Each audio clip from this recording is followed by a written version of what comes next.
I received a seemingly absurd question from the audience, and I'm going to do the man who asked the question and all of you in the audience the favor of treating it quite seriously and not dismissing it as absurd. And that question is democracy. What really is the point? What really fundamentally is the advantage? I'll read his precise wording in just a moment, but let me steel man the question for you this way. If we were to admit that a kingdom or a despotism is only as good as the cluster of men who happen to be ruling at the top, wouldn't it be fair to suppose that a democracy is only as good as that cluster of men who are ruling, be they at the bottom or the top or the middle? If what we're talking about in government really is the goodness of the people who happen to comprise the government and how well those people can work together. Very interesting criterion. What really would be the advantage of democracy? What's the advantage of having a larger number of people in government, which has some obvious disadvantages? And then also, if they're all terrible people anyway, would you rather have a despotism by a highly educated, highly enlightened, highly erudite few, or would you rather have government by the many if they are perhaps very poorly educated or have particular religious and social values you may disagree with? Let's make this a lot less impalpable and talk about Afghanistan. Let's talk about even Indonesia. Let's talk about Egypt. How much popular democracy do you want? If you're in a country where the majority of people are conservative Muslims and where there is perhaps an erudite, enlightened, educated minority who have more secular, more modern, more pragmatic values. Would you prefer to live in Iran if Iran has democracy? And they do today. They have a mixed or imperfect democratic system, but Iran has elections. Iran has freedom of the press. But you know who the people of Iran tend to elect? They tend to elect governments that reflect their own deeply conservative Muslim values and agenda, right? So it's very easy to look at that and say, oh, I personally would be more comfortable living in Iran if it happened to have a dictatorship, happened to have a monarchy that more closely resembled my own Western, secular, supposedly enlightened values.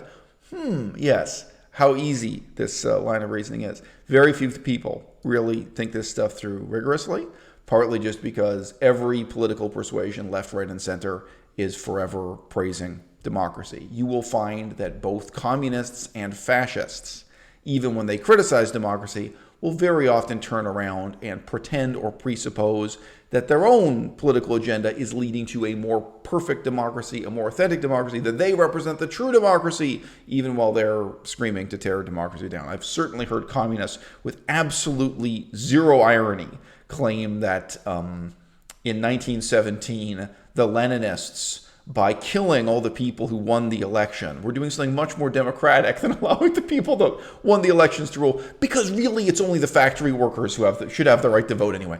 People deeply commit to different ideas and ideals of democratic legitimacy, and they can more easily switch between one ideal than another than they can challenge the fundamental presuppositions of democracy as such and ask, well, wait, is it what was this advantage of democracy supposed to be? Why is it that we suppose a democratic society is the best kind of society? All right, the actual wording of the question I received from Maximilian was, quote, I would be interested in knowing what the benefits of and philosophical basis for, quote unquote, democratic decision making would be. I close quote. He then gives a whole list of sources that he's read that are criticizing and cross-examining democracy and expressing skepticism about the rationality of voter behavior and the viability of democracy as an ideal as such.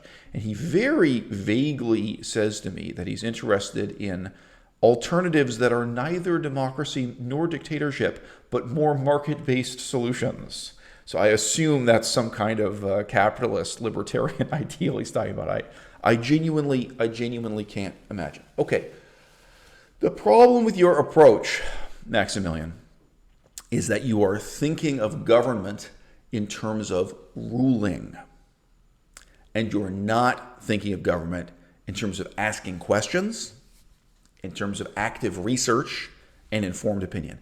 And without insulting you, Maximilian, you probably do not have experience living in or studying or researching non-democratic societies and the normal course of government in completely non-democratic systems, how that unfolds, how it is that power operates where nobody can ask questions, where nobody can initiate new forms of research and inquiry within government or by independent bodies using that research and inquiry, frankly, to shame the government. Right? I remember reading a detailed account from Vietnam. Surreal to read about the politics of Vietnam from their long, hard, unapologetic communist period, which I would say basically hasn't ended. They still have a communist government, but with a capitalist economy now. And at one of these meetings, who were the senior military commanders, the generalissimos in this dictatorship, they sat down. This is an annual meeting where they had a series of bullet points for discussion. And one of them was basically about poverty.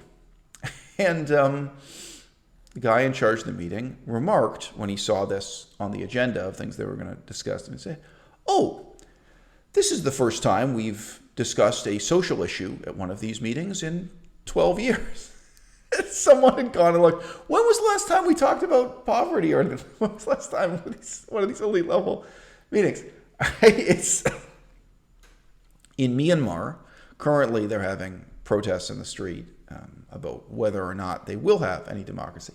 But just a few years ago, I'm sorry, I could have Googled this to get the date correct, but just a few years ago, I was following the politics of Myanmar as they made the transition from total military dictatorship to this kind of mixed managed system where they did have a parliament and they did have some freedom of the press. And the parliament was able to ask questions of the military dictatorship. But by the way, the military dictatorship never really went away. It became a military dictatorship with some democracy and a sort of parliament. And one of the very first parliamentary sessions in this period of Burmese history, somebody got up and started asking questions about electricity. How much electricity was being generated and where? And the military dictatorship, who had been controlling the government for decades, basically, they made a transition from a socialist system to a military dictatorship that didn't have the pretensions of socialism. But the socialist period also was basically despotic, for want of a better term, from tyrannical socialism to outright military dictatorship. So the decades and decades and decades with no semblance of democracy whatsoever. And what they found was nobody had the numbers. Nobody was doing the math. They did have power stations generating electricity. And of course, they had people complaining that there wasn't enough. Nobody had ever gotten out a map or said, oh, how much electricity are we generating in each place? And of course, the obvious question is that enough? And who's satisfied and who's not? And should there be more power over here and less there? And where should we build the next station? And where do we need to build more power lines? There was absolutely no questioning. Now, these examples are kind of easy. And if you stop and reflect on the absence of questioning in completely non-democratic institutions within your own life, it starts to become much more disturbing. Hospitals are completely non-democratic, completely authoritarian institutions. Universities are completely non-democratic, completely authoritarian institutions. Who's in charge here? You're not allowed to ask. Why is that guy in charge? Nobody has to tell you why. What were his credentials? How was he selected, given that he never was elected? Who is he responsible to? Who is he accountable to? What if nobody in the Department of Chinese is actually learning Chinese? What if the guy in charge of the Buddhist Studies Department is a drunk or a drug addict? Not unprecedented. University professors become alcoholics. University professors become drug addicts. We had one guy in Canada, he basically became a Nazi, stayed in power for many, many years, was in the newspapers spreading his so-called race realism for decades. It's ridiculous. But they may not have been at the time they were hired, right? Oh, well, there was a hiring committee at one point that decided this person should be a professor. But once they were anointed, once they were elevated to this level of being a A university professor, nobody is allowed to question them. Nobody's allowed to cross-examine them. And questions of organization, questions of research and its effectiveness and its outcomes, all right? You really have to spend some time not just doing the research, but living with universities and appreciating the loss of human potential, like what it is that's being squandered there, to realize that, from my perspective at least, the best run universities are something like the best run tyrannies, the best run despotism, in that there's something terrible and tragic being lost at all times, even when there's nothing in particular going wrong. Now, on university campuses, nobody starves to death, right? Universities don't produce their own food. Yeah, we don't run farms the same way we run universities. We don't run supermarkets the same way we run universities. However, if you look at the finances of any given university, and you look at it, the university is a sort of miniature society dealing with just a few problems, in a very select and narrow way. So, well, they don't have to deal with food, they don't have to deal with generating electricity, they don't have to deal with sewage treatment or providing running water.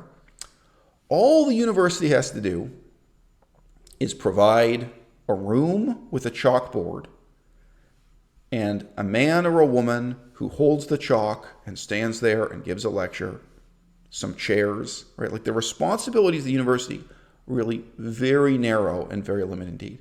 And yet, nevertheless, they're perpetually going bankrupt.